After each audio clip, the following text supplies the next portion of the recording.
Hi, everybody, and welcome to class for this week. I haven't done a class for about a month, I think, actually, because I was really, really busy working at the end of April and then went into a 2-week retreat at the temple in Nelson.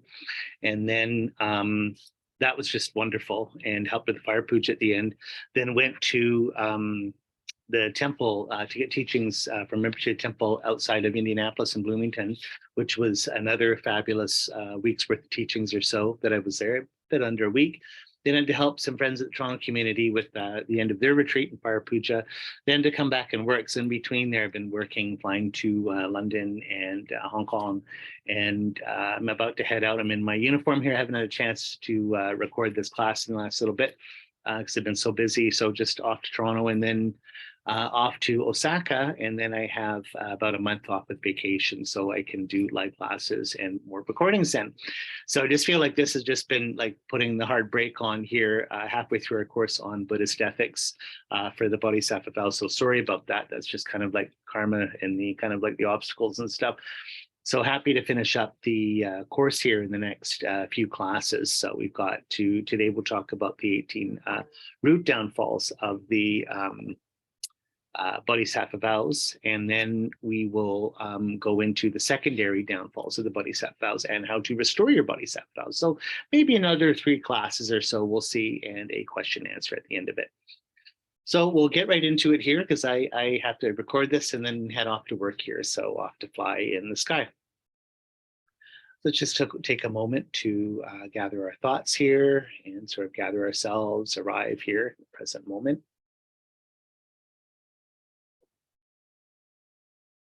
And let's generate good motivation, good intention of in our hearts taking refuge and bodhicitta.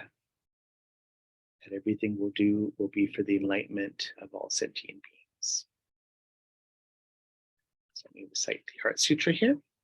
Homage to perfection wisdom, the Blessed Mother.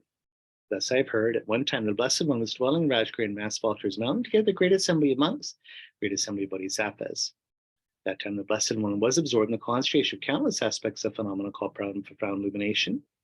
That time, also, Spirit of Avalokiteshvara, the Bodhisattva, the great being, was looking perfectly at the practice of profound perfection and wisdom, looking perfectly also at the 5 aggregates being empty of inherent existence. And then, through the power of Buddha, Venerable Shariputra said to Spirit of Avalokiteshvara, the Bodhisattva, the great being, how should a son of the lineage train who wishes to engage in the practice of profound perfection and wisdom? Thus he spoke, and Spirit of Avalokiteshvara, the Bodhisattva, the great being, replied to Venerable Shariputra as follows. Shariputra, whatever son or daughter of the lineage wishes to engage in the practice of profound perfection, wisdom should look perfectly like this. Subsequently, looking perfectly and correctly, also the 5 aggregates being empty of inherent existence. Form is empty and emptiness is form. Emptiness is none other than form, and form is also none other than emptiness. Likewise, feeling, discrimination, compositional factors, and consciousness are empty. Shariputra, like this, all phenomena are emptiness, having no characteristics. Not produced and do not cease. They have no defilement and no separation from defilement. They have no decrease and no increase. Therefore, Shariputra, in emptiness, there is no form, no feeling, no discrimination, no compositional factors, and no consciousness. There is no eye, no ear, no nose, no tongue, no body, no mentality, no form, no sound, no smell, no taste, no tactile object, no phenomenon. There is no I element, and so forth up to the mentality element, and also up to no element of mental consciousness. There is no ignorance and no exhaustion of ignorance, and so forth up to no aging and death, and no exhaustion of aging and death. Likewise, there's no suffering, origin, cessation of path, no exalted awareness, no attainment, also no non-attainment. Therefore, Shariputra, because there's no attainment, bodhisattvas rely on and abide in the perfection of wisdom. Their minds have no obstructions and no fear. Passing but utterly beyond perversity, they attain the final nirvana. Also, all Buddhas reside perfectly, and 3 times, having relied upon the perfection of wisdom, became manifest, complete Buddhas in state of unsurpassed, perfect, complete enlightenment.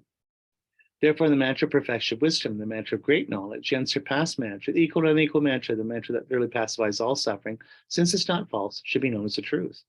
The mantra of perfection of wisdom is proclaimed, Tayatam Gata Gata Paragata Parasamgati Bodhisoha.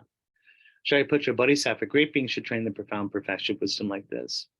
Then the Blessed One arose from that concentration shed, Spirit of Avalokiteshvara, the Bodhisattva, the great being that he'd spoken well. Good Guru Sanalin, just like that, since it's like that, just as you revealed, in that way the profound perfection of wisdom should be practiced, and Tathagatas will also rejoice. Blessed One had said this, Venerable Shariputra, Spirit of Avalokiteshvara, the Bodhisattva, the great being, the entire circle of disciples, well, worldly beings, gods, humans, demigods, and spirits, were delighted and highly praised, but have been spoken by the Blessed. Okay, so just taking a moment to visualize ourselves here, and so outside a wide open space like a huge plain, grounds like lapis lazuli, easy to sit on, beautiful, and ourselves surrounded by all sentient beings from all 6 classes of sort of 6 realms in samsara, and other realms as well. We can just feel sort of the bardo states in between. So again, mother on our left, father on our right, the people we love the most behind us, support, and people we like the least in front of us as objects of our prayers and compassion. And moving on from there, humans from all over the world, all different backgrounds, countries, cultures, and places. All beings from the animal realm, from very small insects up to big mammals, just an enormous Earth ecosystem.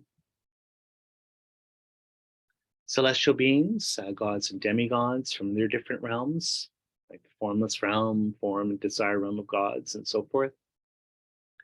Countless spirit beings in the spirit world, the astral, ethereal, elemental planes, and so forth.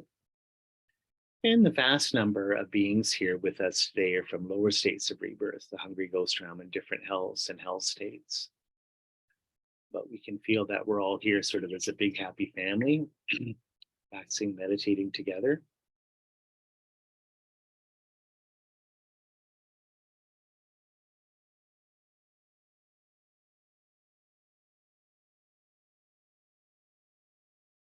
And let's visualize again, just sort of simple for this course here, Buddha Shakyamuni in the sky, beautiful blue dome of sort of cloudless sky above us, and then like a huge summer sun in front of us and above us, Buddha Shakyamuni made of golden energy in lotus position, wearing the 3 robes of a monk. And his left hand's in meditation pose at his lap, holding a begging bowl of medicinal nectar. And right hand is in the subduing mudra, touching the earth.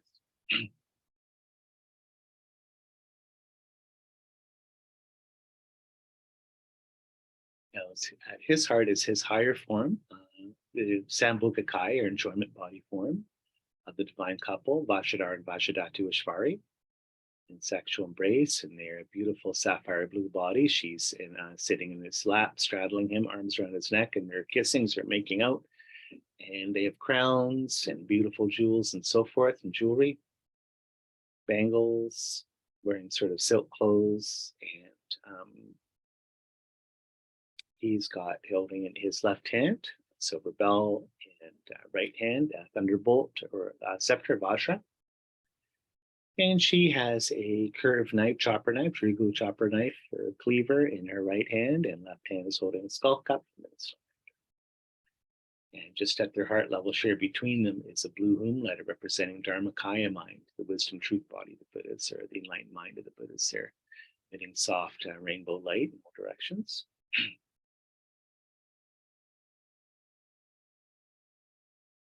Taking refuge, us and all sentient beings here together, we're all sort of reciting this together. I and all sentient beings until we achieve enlightenment go for refuge to Buddha, Dharma, and Sangha. I and all sentient beings till we achieve enlightenment go for refuge to Buddha, Dharma, and Sangha. I and all sentient beings till we achieve enlightenment go for refuge to Buddha, Dharma, and Sangha. I and all sentient beings till we achieve enlightenment go for refuge to Buddha, Dharma, and Sangha. Through the virtues I collect by giving other perfections, may I become a Buddha for the benefit of all. Through the virtues I collect by giving other perfections, may I become a Buddha for the benefit of all. And through the virtues I collect by other perfections, may I become Buddha for the benefit of all. So with that, we're generating bodhicitta, wish to reach enlightenment for the welfare of all. And now adding to our intention here, just the 4 measurable thoughts of love, compassion, joy, and equanimity. So wanting all beings to be happy, not wanting them to suffer. To find the everlasting happiness and peace of nirvana and sort of the creative spiritual power and joy. And to have equanimity, so sort of being beyond any attachment or anger, just having sort of a content, at peace, balanced mind that's also open and friendly and kind to all beings. So we can say, may everyone be happy, may everyone be free from misery, may no one ever be separated from their happiness, and may everyone have equanimity, free from hatred and attachment.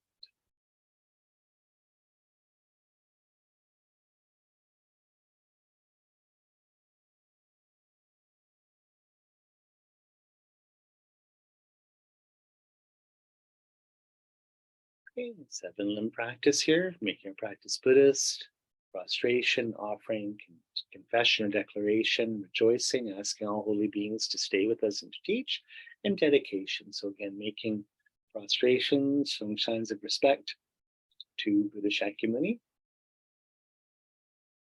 seeing Buddha Shakyamuni being your sort of higher self, so to speak, like your own enlightened form, what you're working towards. So seeing that identity and wanting to bring it about in yourself and all others. Offering, so opening your heart, sort of in generosity here. Setting up beautiful objects of offering like flowers or candles in all directions.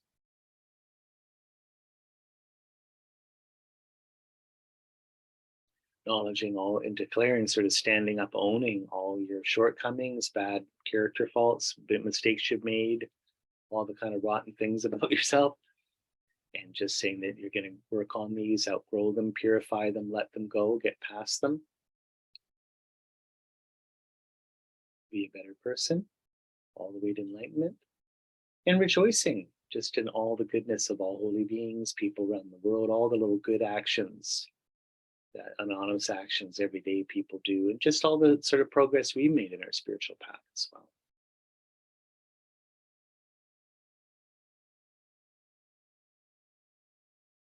We're offering up a beautiful white lion throne, square lion throne, goes and dissolves into Buddha, asking all the Buddhas and all of our teachers to stay with us each moment now until enlightenment. And now holding up an 8-spoked Dharma chakra here, Dharma wheel, golden Dharma wheel. We send up there. It's just, don't just stay with us, but also please guide us, give us advice, bless our mind, inspire us. Help us out here that we just each moment sort of continue along the path to enlightenment.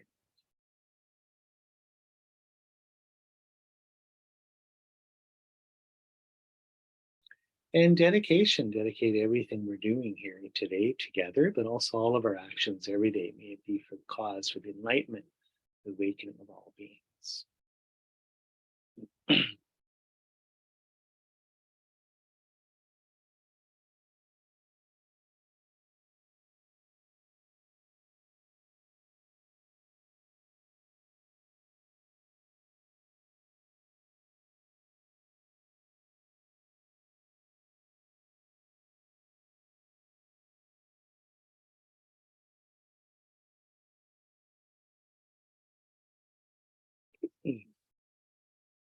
Just a final offering here, a mandala offering.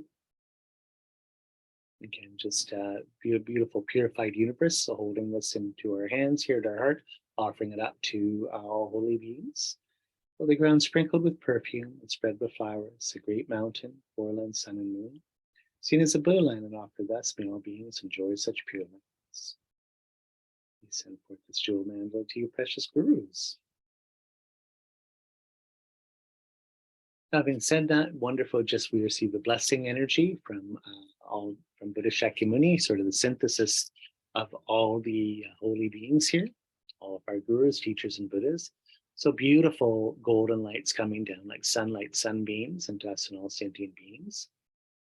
And again, sort of powering us up like a video game, you know, you get at the bottom there, the little energy line power bar goes up, and we have more spiritual energy, more spiritual power, more virtue in it, easier to be good, harder to be bad. Our heart is opening, just sort of like, it's just almost like we're melting here, like we're frozen in our selfishness, and then the sun's melting all that ice around us, and we're becoming happy and kind and open-hearted.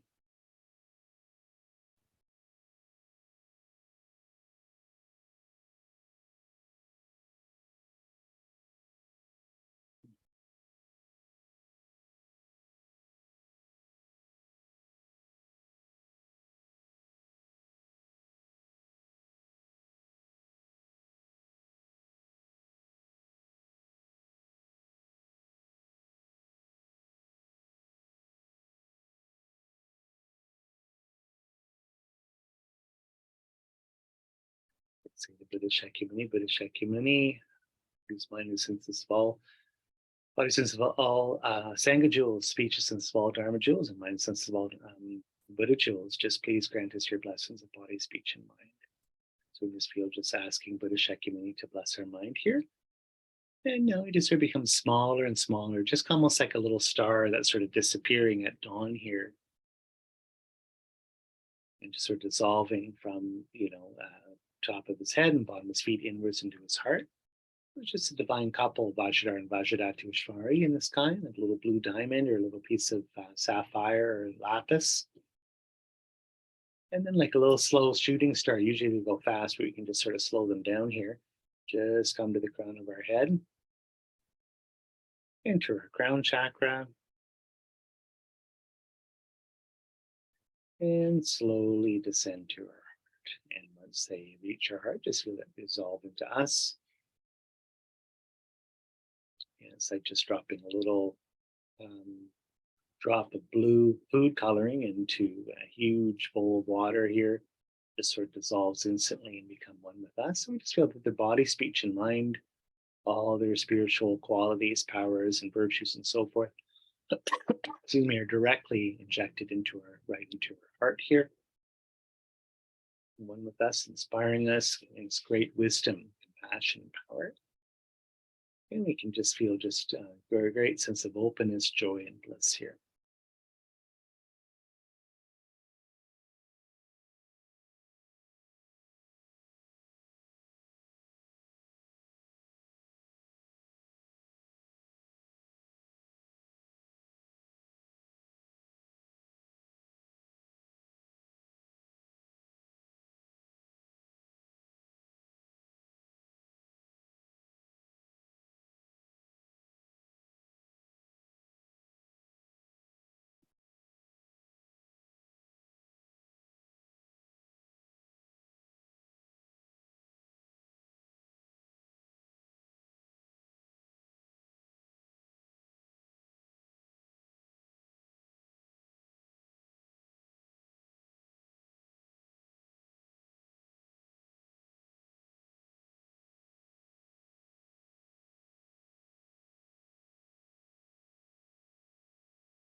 Coming out of meditation now.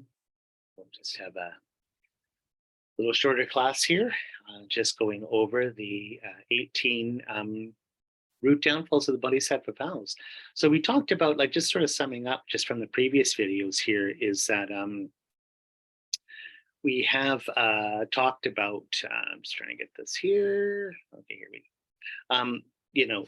We've got, talked about the pratimoksha vows or freedom vows, sort of the lay vows that we take when we become Buddhist. And then, obviously the main ones for that, killing, stealing, sexual misconduct, lying, and taking intoxicants. So we know what to do and what not to do in that case and how we break those. We've gone over those before, as well as the 10 non-virtues, which sort of include 4 of those and then add on the other ones.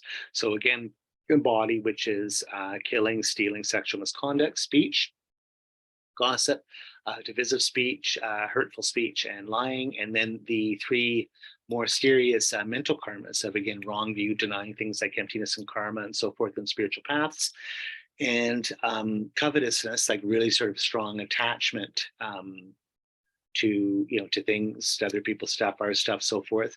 And then, of course, malice, which is sort of that real sort of hateful, negative mind where as a definition of malice is you're really wanting other people to suffer or really taking pleasure in other people's suffering. So that's kind of like from a pratimoksha point of view, sort of a basic bedrock morality we need as Buddhists. Now we went over the different bodhisattva commitments we take as taking the bodhisattva vow in order to generate bodhicitta. We talked about there's the refuge commitments and benefits of taking those refuge commitments.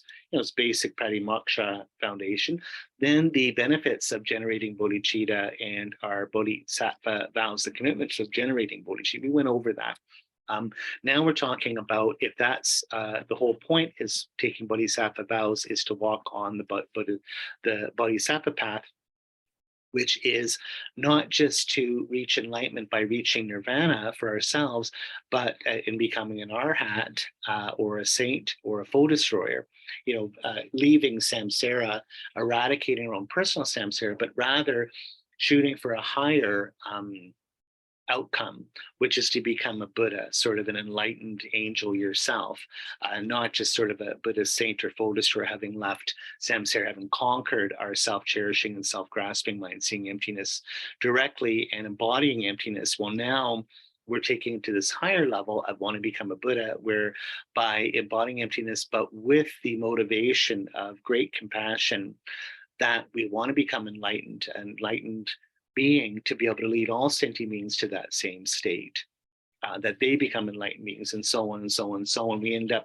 enlightening all beings, all of us together, one after the other. Once we reach enlightenment, we become this sort of angelic figure that helps liberate all those other beings, helps them liberate themselves from samsara. So the Bodhisattva commitments are all about engaging in that plan, engaging in that whole project. So if you break your Bodhisattva vow with these 18 root downfalls, you're getting off that path, sort of getting off the bus. You're on the train to enlightenment, full enlightenment as a Bodhisattva. You get off the train halfway there or whatever, or, you crash the car on the way to the cottage. This is kind of like, so that's why these downfalls are seen as, big ones. So the root downfalls, they always say, just like in with tantric vows, is that the root downfalls smash your cup. If you've got your fancy nice coffee cup you drink out of every day, when you commit a root downfall, you drop it and smash it. Whereas a secondary downfall is you chip it. So now it doesn't look as good. You can fix it, but there's a big crack in it. Have to fix it with crazy glue or something like that. So, and then the more you crack it, let's say you're breaking doing the secondary downfalls a lot. Certain point they end up building, and then you'll have a root downfall at a certain point as well. And some of them kind of will end up triggering a root downfall, as we'll see. So then literally you crack the cup enough that it falls apart and then you break it. I chipped a really nice teacup, a yellow dragon teacup I bought in Beijing years ago, and it started leaking and I couldn't drink out of it anymore. So now it's just kind of like an ornament on the shelf at home, which is too bad because that was like one of my favorite teacups. So the point is that if something, you get a hairline crack, you keep using it, not treating it, well, the crack gets big, just like in a windshield, before you know it, bang, it's busted, you can't use it anymore. So what are the root downfalls of the Bodhisattva vows? I've got sort of, there's different translations of these and ways of seeing them. So I'm going to use this from the book Bodhisattva Vow, and I'm also going to use Geshe Michael Roach's translation of them from the Asian Classics Institute course on Buddhist ethics too. So just two different translations of them. So they're taking from the top here, 18:1, praising ourselves and scorning others. 2, not giving wealth or dharma. 3, not accepting others' apologies. 4, abandoning the Mahayana. 5, stealing the property of the 3 jewels. 6, abandoning dharma. 7, taking away the saffron robes. 8, committing the 5 heinous actions. 9, holding wrong views. 10, destroying places such as towns. 11, explaining emptiness to those who are likely to misunderstand. 12, causing others to abandon the Mahayana. 13, causing others to abandon the Pratimoksha. 14, belittling the Hinayana. 15, speaking falsely about profound emptiness. 16, accepting property that has been stolen from the 3 jewels. 17, making bad rules. And 18, giving up bodhicitta. Okay, so let's go into a little bit more detail with what these are. Okay, I just have as a note here, these are root downfalls. Why they're the root, like it's the root of your tree that's blossoming into bodhicitta and then full enlightenment. Why they're a root downfall, or the idea of cutting the root out or killing the root of your tree, is that breaking these vows destroy the vows of your mental continuum. Once you break one vow, you can't attain the first Bodhisattva bhumi in this life.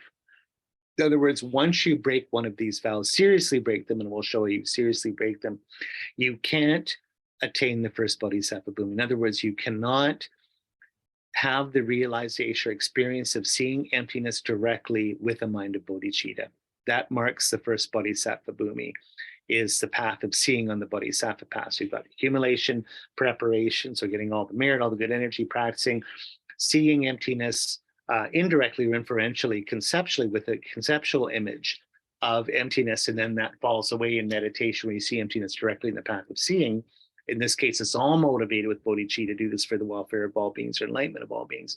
You can't have that experience if you've broken one of these vows. And again, you don't purify that or renew that. So if you just break this and just let it slip and let it go, and that's it, it's kind of like you're quitting the bodhisattva path. You've quit the project. So if that's the case, you can't see emptiness directly. If that's the case, then you won't be able to leave. You won't be able to achieve nirvana. That alone, let alone work up to 10 bodhisattva bhumis to full enlightenment. So they are really, really important, obviously. So this is why we have to learn what they are. Okay. I have there, it says, even if you take your vows again, they say it's already broken. So I don't know what that, I mean, I think in a lot of ways, if it's serious enough, it takes, like from a tantric point of view, you'd have to do like a Vajrasattva retreat, or like, I think what happens is we'll see in course after that class after this, I'll show you how to restore your bodhisattva vows. But if you really seriously break them, you need to do more work to restore them, right? It's just like having a huge fight with somebody and then just kind of saying sorry in kind of a really meaningless way or empty way. The person doesn't accept the apology. It's the same thing here. Like if you really have a root downfall of your bodhisattva vows, you'll have to really purify it. You'd have to talk to your teachers and sort of see how to sort of restore it. It might really mean doing a lot of practice, meditation, purification, so forth, create a lot of merit, and check in and sort of see, with you and your teachers, if you've kind of restored that, purified it, or kind of like renewed your bodhisattva vow. It's not enough, I would think, just if you have a huge break, a serious break where you really do break them, just to say, oh, sorry, well, next day, I give myself to the bodhisattva path. I want to be enlightened for the benefit of all sentient beings. Whew, that was easy. It's not, it can't be that easy if it's something that serious. So just to keep that in mind. Okay, so number one, praising self. The idea of praise, first one is praising self and putting others down. So there's two motivations for doing this. One, which is for material gain. Of course, the motivation there is the mind of attachment. And two is for respect or admiration of others. Again, due to diluted attachment there. Okay, so basically it's like the 8 worldly dharmas. You are praising yourself and putting others down. 8 worldly dharmas that keep you in samsara, is wanting stuff, material things, money, whatever, being upset if you don't get it or if you lose it. 2, wanting enjoyments or comforts or so forth, being upset if you don't get them or if you're in a state of discomfort or displeasure. 3, wanting a good reputation and being upset if you have a bad reputation, if you don't get a good reputation. And then finally, praise, wanting people to be nice to you, praising you, stroking your ego, being upset if they don't do that, or if they're giving you, blaming you, not praising you, but giving you, being mean to you or whatever. So us being attached to those 8 worldly dharmas is what literally sticks us in the samsara. So praising yourself and putting others down have to be sort of motivated within the context of the 8 worldly dharmas here. Again, praising myself, putting others down, whatever, in order to make money or to get ahead somewhere, or again for respect or admiration for people to stroke our egos or whatever, to think that we're great. So the caveat here is that the person you're speaking about must hear or grasp what you're saying. Okay, so either A or B there, break the vow. So for material gain or for respect and admiration, you break the vow. So, and the attention here has to be attachment desire, must be verbal, So it's not just thinking that. So in other words, let's say you're at work in front of everybody in the cafeteria or something. You're like, I'm great. This guy sucks. And the person's there and they hear it, they understand it. Everyone's like, yeah, they're laughing at them. And, oh, Matthew, you're so great. This person sucks. And you're like, oh, it's great. Okay, now I'm going to get the promotion, or I'm going to get ahead. Everyone's going to come to my party and this person's excluded. When all that comes together, technically, again, you are not acting like a bodhisattva. You are stepping off the off-ramp off the bodhisattva path if you're doing this. It's a root downfall. Number two, not giving someone the dharma or material assistance. So not giving someone money or dharma, again, if they ask. So the conditions is that they have a serious problem, and two, you are their only option. So you're their last resort. You're the only person that can help them. Okay. So it says here, you must not give what causes harm. Obviously, as a Buddhist, you don't want to give them drugs, poison, or like something that'll actually make the condition worse. So the condition here, the intention or delusion, is that you must be overwhelmed by stinginess or miserliness. They must specifically ask for something. If you see a need and they don't ask, technically you're not breaking the vow. So the attachment is, the motivation is attachment, stinginess. So you don't want to part with what you have, and so others suffer because of your attachment and greed. So them suffering because of your miserliness, your attachment, greed, that's the intention which does it. That suffering, of course, is again what takes you off the bodhisattva path. So again, you're my only hope. I can't, whatever I need, whatever, like my baby needs food. I don't have any money. Please, I know you have money, Matthew. I just saw you, whatever, we're best friends. Can you, lend me $50 or something? No, don't want to do it. Whatever, I'm going out tonight. I need the money, go away. Or for dharma, I really need help. I know you know how to meditate, how to do prostrations. I really need this weekend. My mom's sick and dying, or blah, blah, blah. And so you need to, I need to go to the hospital and do some practice, something. Can you show me how to do this? And then you're like, no, can't be bothered. Sorry, I don't want to share what I know. Like sometimes, you sort of, you might meet people like this that know stuff. Even you get this sometimes in tantric things where people know stuff, but they're stingy with it. They don't want to tell you it's their secret. I mean, it's one thing if they don't, it's not proper if their teacher told them not to share it. But let's say someone just knows stuff and they're just being miserly with it. I don't want to show you how to make tormas. Nancy, can you show me? I don't have anyone else to show me how to set up the altar. No, man, because it's like, I'm the best altar guy. I don't want, you to know this or whatever. When you're acting like that, of course, you're breaking the vow. But again, people has to be the only last resort, and they have to ask you specifically. It's not good, obviously, when we don't give to people that are begging, or homeless people need help. But again, there's different conditions there. Are you their only source of help? Are they specifically asking you? So anyway, you see it gets fuzzy here a little bit. But we have to always have a open heart, mind of generosity, wanting to help people. How can we be a bodhisattva trying to get enlightened if we won't help the people around us? Then it's just kind of like a fake, hypocritical practice that we have. Three, I should say, striking another, staying angry when others try to explain, apologize for something they did. So again, not accepting other people's apologies. So this, it must be a person, here, maybe not a spirit or an animal or something that says spontaneous conflicts are not included. So in other words, the person, you've had an issue, they sincerely apologize, and you hang on to your anger anyway. So the motivation is you want to hurt the person. So you've had a huge issue with a friend for years, and then really bad, and they come and have a sincere, heartfelt, really honorable apology with integrity, and you're like, I don't accept it. And by not accepting it, you're hurting them, and you're doing it to hurt them, to rub it in their face. Then that's, again, you break a root vow. 4, rejecting the Mahayana teachings is false dharma. So emptiness, the bodhisattva path, you say that this is invalid, Buddha never taught Mahayana, or this is interesting. You make up your own interpretation of teachings and teach it as dharma. You must say it's your interpretation or idea or experience. It's okay. So there's two things here. and this is based your intention, your motivation, or the delusion operating here is ignorance. So number one is that you claim, like some people do, is that Buddha never taught the Mahayana path. Mahayana Buddhism came centuries after Buddha died. You have these great saints like Nagarjuna Arya, Asanga, who taught it, 500, 600 years after Buddha died.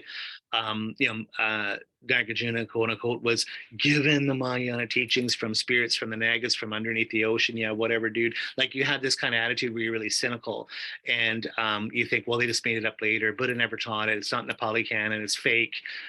So all these traditions, from Tibet and China and Japan, all that's fake. None of it's real Buddhism. So, of course, if you have that attitude, needless to say, how can you keep your Bodhisattva vow and practice in the Mahayana doctrine if you think it's fake and a scam? You break your vow, right? I mean, it's obvious. So the other one is, rather than doing that, you sort of make nowadays, of course, so many people do this, make your own version up, kind of like your own Instagram version of the Mahayana. You're not studied, you don't know what you're talking about, but you, according to your own research, make up your own version of Buddhism, Mahayana Buddhism, and then teach this. Like, then you're the big guru, you're the big teacher, you have this special insight, you had a special dream, or you went on one retreat, now I've got it all, I know what I'm talking about, I don't need to listen to it's only Dalai Lama or my own teachers, I'm self-acclaimed as this great yogi, Lama meditator Matthew, and then I'm teaching this and saying that it is the Mahayana Dharma. If I do that, then of course I'm breaking this vow as well. I'm making my own path up. I'm not following Buddha's path. So to break this vow, it says, number one, so it's even worse than that. So it's not even being kind of like confused or kind of inspired or maybe a little bit, it's completely cynical. It's completely selfish in the sense that you've made it up. So it's kind of like being a scam. You like the idea, like you're attached to it, you've got an agenda with it, you're pushing it, you teach it to others as authentic Mahayana Dharma, and then others have to accept it. So in other words, people become your students or disciples or start forwarding your doctrine here. So, and it's a scam. So technically you're pulling it on people. You're sort of like a fake guru, sort of a bum sadhu doing this. So if that's the case, then of course, needless to say, you break your Bodhisattva vow.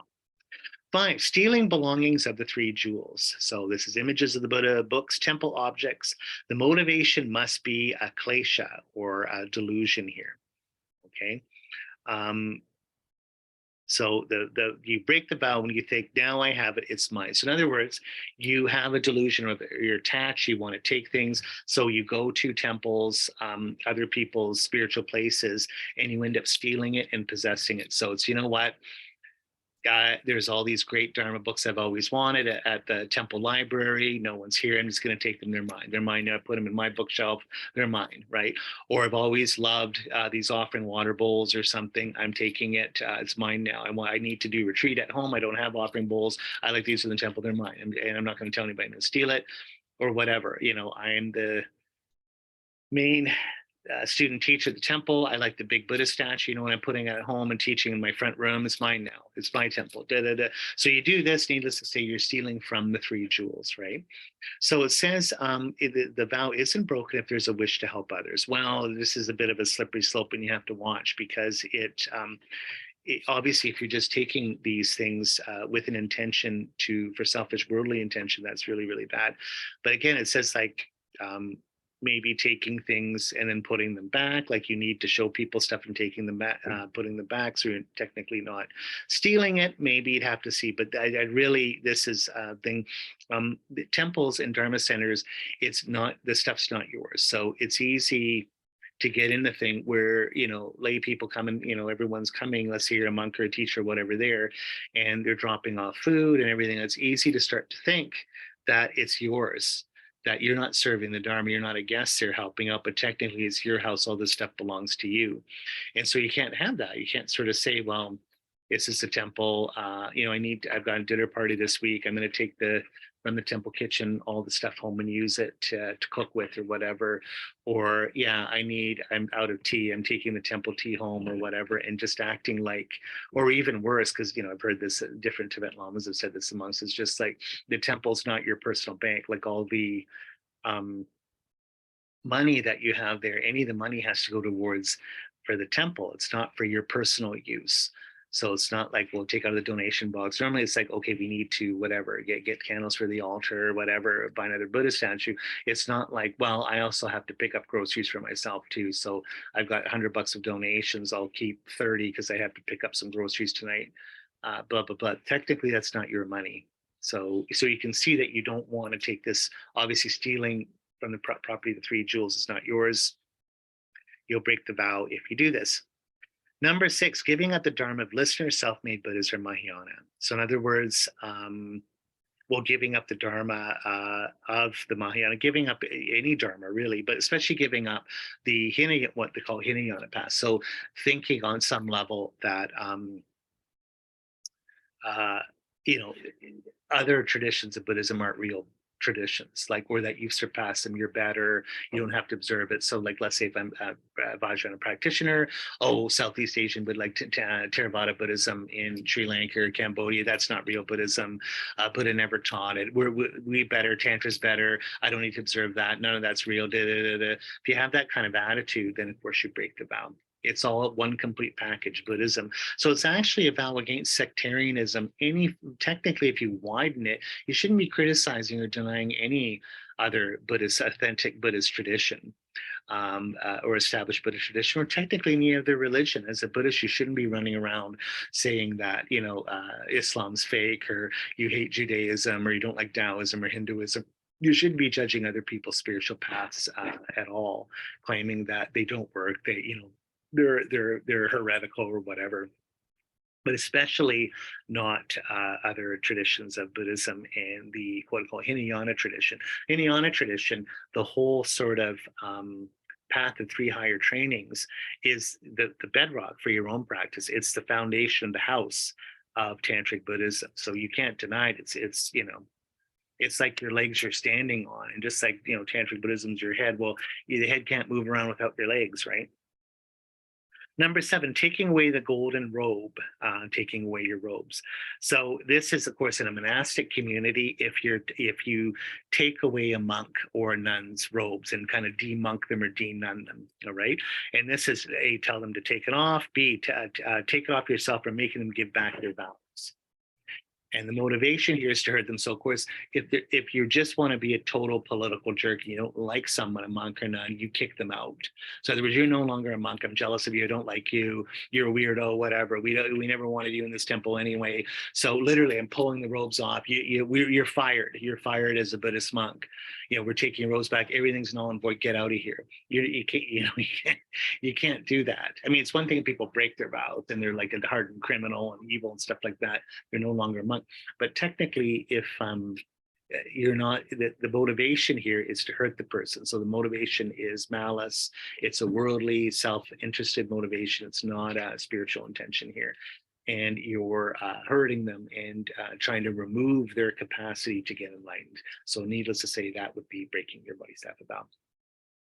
Number 8, doing any of the immediate 5 or the 5 heinous actions. We've talked about this, of course, big one in the Pratimoksha vows.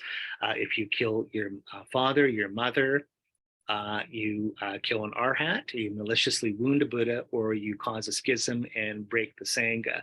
Those they call of immediate retributions, like immediate karma. You go straight to the lower realm, straight to hell for doing this. There's no bardo, whatever.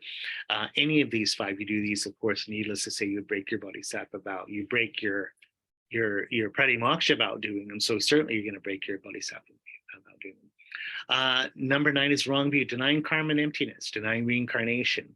So if you're denying all the tenets of Buddhism, and the main tenets of Buddhism, let's say karma and emptiness, which is the whole structure of the path, the whole machine, the whole engine of the path of Buddhism, well, how's your bodhicitta ever going to work to produce enlightenment? I mean, you're breaking a Bodhisattva vow right there. So again, this is believing it strongly from the heart. So it's not having doubts, not understanding, not putting something in brackets, whatever. It's like firmly denying it. Like, I do not believe this. It's stupid. It doesn't work. I'm Buddhist, but I don't believe in reincarnation, karma, or enlightenment, or emptiness. So blaming these things. Well, what kind of Buddhist are you? And if you're trying to generate bodhicitta, how's that going to work? If you like fervently, kind of like almost fanatically don't believe in this stuff. Number 10, destroying cities or countries. The motivation is to destroy, motivated by one of the three poisons. So ignorance, attachment, or hatred. So again, you can look at this destroying, I mean, maybe littering on one level. Like you can sort of see that in sort of in concentric circles. There's different ways to wreck things, pollute things. I mean, destroying a city or country, this is, whatever, you become a soldier and you bomb it or kill everybody in it or blow everything up. That's sort of in a gross way. But there's also other ways, of course, destroying the environment or so forth. I run a Buddhist temple, but then some company says, oh, can we pour toxic waste behind the temple in this parking lot? We'll give you $10 million for the temple. But then it poisons the whole neighborhood, the whole city you're living. Well, that would, you'd be kind of breaking the vow on this level too. 11, teaching emptiness to those who aren't prepared. In other words, number 1, haven't studied carefully. 2, your description would scare them or upset them or confuse them. C, they have wishing bodhicitta, but as a result, they would, in other words, they're on the path generating bodhicitta, but as a result of you teaching them in an unskilled way or a bad way, they become scared, they end up quitting the Mahayana or quitting or taking up the Hinayana instead. So in other words, they even quit the whole Mahayana path and go sort of a more sort of lower path because of that. So in other words, why, if you're not prepared, well, you can, for one thing, you can scare people. You can end up giving a wrong explanation, so they draw the wrong conclusion. Emptiness means nothing exists, doesn't matter what I do. I don't have to be ethical. I can be selfish. It's all about me. I can run around hurting people. Or you can just really confuse young people who, I shouldn't say young people, young to the Dharma, new to the Dharma, I should say, with that aren't, it's a sort of a unskilled way of introducing them to the main major concept.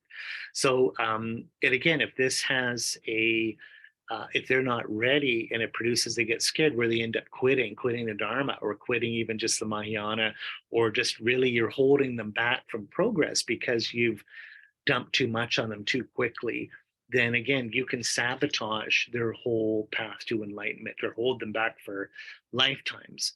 So this is a big negative, sort of violent, a lot of ways, sort of a violent thing you do to people. So again, it's not the work of a bodhisattva. You have to have that skill.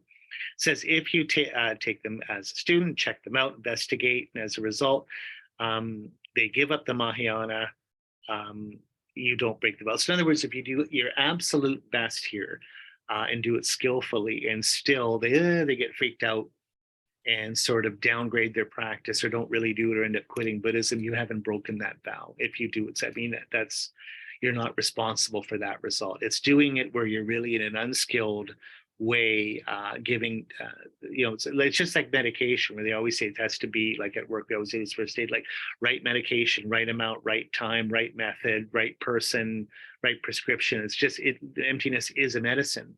It is a therapeutic way to get you out of samsara. And so just like the right medicine, you have to follow the prescription. How do you take the medicine? How much? Is it the right person? Is it the right thing to give somebody? 12, turn someone back from total enlightenment. So in other words, they're progressing really, really well on the Mahayana path, and then some deluded reason, you tell them to quit the Mahayana, turn back, just focus on more Hinayana paths, don't generate bodhicitta, just don't try and get enlightened for other people, just work on yourself, blah, blah, blah. And they listen, they hear it, they understand, and they follow your advice. You break your bodhisattva vow. You're trying to get everyone enlightened on the Mahayana path by becoming enlightened, becoming a Buddha. So now what you're doing is you're sabotaging other people's progress. So that's bad. 13, convincing others to give up the pratimoksha. So someone has the pratimoksha vows, you tell them to come to the Mahayana, that they don't need them. So this would be a very strange opinion, but somehow if you tell them to give up their pratimoksha vows and the Hinayana vows and ethical life to come to the Mahayana, where you took, quote unquote, kind of like you don't need them. Well, that's just wrong. But if you did have that kind of view where it's like Mahayana is better, it's all about loving people, you don't really need to be sort of uptight and ethical, you can let that slide, and they end up quitting pratimoksha or all those Hinayana paths, it's building the house not on a foundation, like whatever on a hill, you don't have a foundation, you just put the the joist down on the ground and blows over in the wind, you're really sabotaging in someone's path because they don't have a proper foundation, especially for their ethics. All of your Buddhist ethics is built on the Pratimoksha and all hangs on that. So you're telling people to give up the Pratimoksha vows, the path won't work. 14, disparaging the Hinayana, saying that you can't reach nirvana with this path. You break this vow and the person here doesn't understand. So again, if any kind of Hinayana practitioner, someone practicing Hinayana paths, like you go to Theravada countries, you're in Thailand and Sri Lanka, Cambodia, any of these places, or whatever, you go to some Vipassana retreat and you run around telling everybody this doesn't work, Mahayana is better, Theravada is a stupid path, blah, blah, blah, blah. And then they hear you, they understand, like, yeah, you're right. Why am I doing this Vipassana retreat? This, why I should be practicing with you as my teacher practicing Mahayana. If you do that, you break the vow. 15, to say a lie about the profound, to lie to another, but say that you've seen emptiness directly, which isn't true, you have not. And if they do what you say, they become your students, they'll be able to see it too. So it's kind of like having a big guru complex. Of course, you're motivated by the worldly dharmas here. You're lying. You haven't seen emptiness. You're not enlightened. You haven't reached nirvana. But probably for personal gain, like the worldly dharmas, for stuff, for comforts, for reputation, for praise, you're doing this and sort of cultivating, trying to get people to become your students. You're the big guru, you break this vow.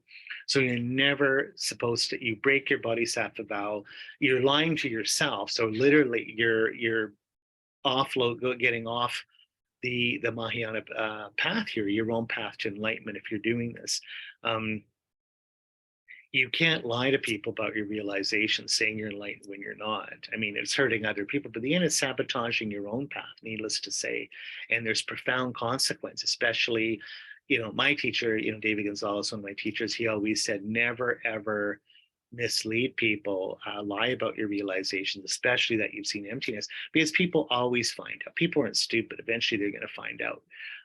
Just even in your behavior, just realize, oh, this guy's Matthew. He says he's seen him. He's like a normal guy. I'm around him. He's not so special. So he hasn't. And then what happens is that people end up becoming cynical and they get hurt with it for good reason. And then they quit Buddhism. It's like, yeah, I was a Buddhist, but I had this really bad teacher. Now, I'm super paranoid. I think spirituality, it's all scam. I got scammed. I wasted 5 years of my life following this Matthew guy, blah, blah, blah. And now you've sabotaged this person sometimes for lifetimes. The karma serious enough, they won't be interested in Buddhism or trying to meditate on emptiness. So it's very, very serious karma. That's why it's seen as like really, really heavy negative karma to cause other people to quit Buddhism, quit the Mahayana path. Seriously. That's like they're dying of cancer. You tell them not to take chemo or radiation, just whatever, don't take it. Now they've died. It's like they've had that chance to get better, let's say, to take a medicine, and then you've told them not to take it, or you give them the wrong medicine. Well, I'll give you the snake oil. You just take one drop and anytime the cancer goes away, and then it doesn't work. And then them and their family, they're just like totally bitter and stuff, right? Okay, accepting the property of the three jewels. So again, this is just like stealing from the property of the jewels. Now, this is you accepting stolen property of the three jewels. Receive items taken, stolen from the three jewels, anything dedicated to the jewels. So again, you might not take it, but your friends take it and give it to you. Oh, here's all these prayer books. Here's a copy, you take it from the temple, or whatever. We have all this offerings, or all sort of offerings, fruit for the Buddha. We're going on a hike today. We need to bring some food with us. Let's just take it here, Matthew. Here's some bananas and granola bars from the temple. Thank you very much. You've basically, again, you're stealing from the three jewels. You break your vows. 17, institute bad rules. Break vows when you take a meditator's goods. Which is interesting. A lot of times I've understood as bad rules is that bad rules in a community that end up sort of, for worldly reasons, you're having them, they're hurting people in your spiritual community. But here it says, break vows when you take a meditator's goods. So I don't know why I have that as a note. That might be in Geshe Michael's commentary there. So that would be like in the community where you're doing things that impact and take people's resources away from meditating, making rules, taking stuff away that they can't practice, that you're stopping them on their path. which is bad. And again, the motivation is, again, these really negative motivations, just like anger, hatred. You're trying to hurt people from doing it. So you're making bad rules to hurt people, not because they're bad rules and unskilled and you have a good motivation, just like out in front that you're just being a total prick and you don't like these people in the temple and you're doing things to hurt them to get rid of them or take stuff from them. And finally, giving up aspiring bodhicitta. You decide you don't want to become enlightened and benefit others. In other words, you quit Mahayana Buddhism. Okay, so it says you give it up. It takes 1 second. The next second, you are no longer a bodhisattva. So if you literally, I quit, that's it. You break your vows. You're no longer on the bodhisattva path. Like if you have that really strong intention to break it and you do, then that's it. The next second, you are no longer a bodhisattva in training. You've quit. Just like quitting at work. You know, I'm at Apple, I quit, and I go outside. I'm no longer an Apple employee. I knock on the door. Actually, I changed my mind. No, you quit, dude. Sorry, that's it. You know, security's kicked you out. Get out of here. You are no longer an employee, right?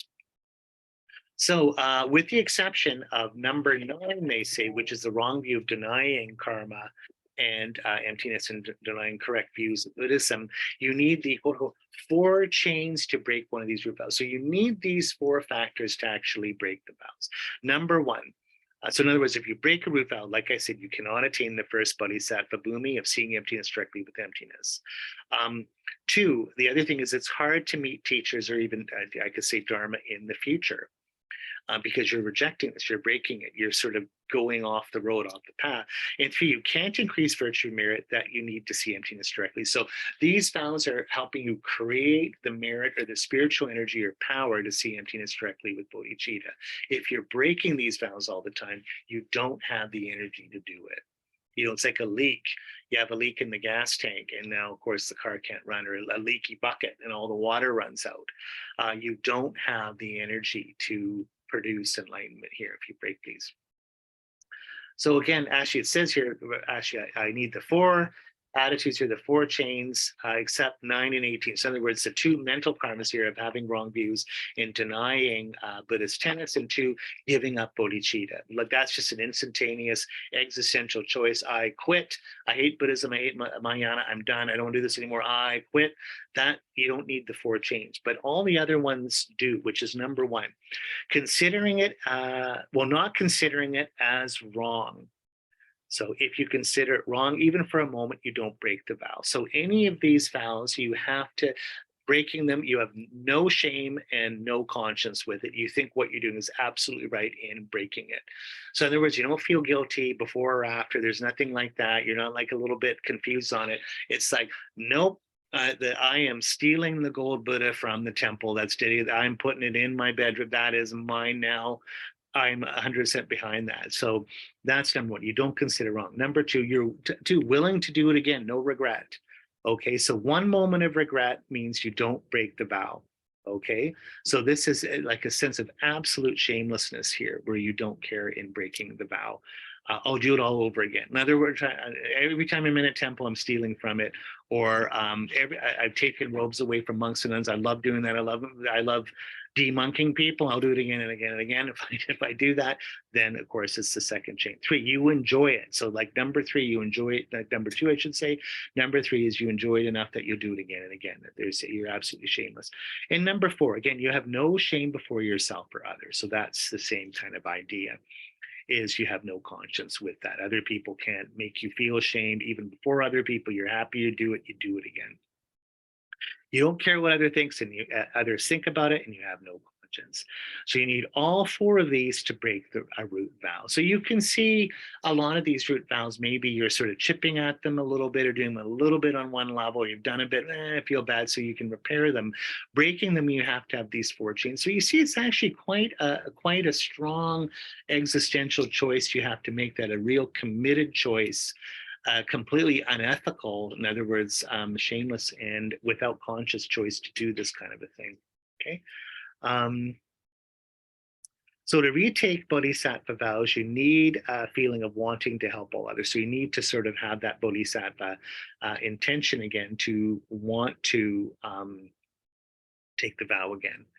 So you want to get back on the program if you want to get enlightened for the benefit of others, at the very basis that you want to care for others and help them.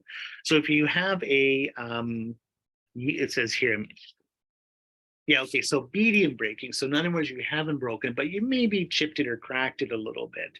Okay, so in other words, you've one of these root vows, you've done a bit of it, so medium break is not to think it's wrong, and you have to have one or two other factors present. You don't have all four, but let's say you have one or two of them. Maybe you've done something you didn't think it was wrong, or you did it and you kind of enjoyed doing it or whatever. So how do I restore that? I technically haven't broken, but I've certainly cracked it, is I need to collect 3 people and confess to them.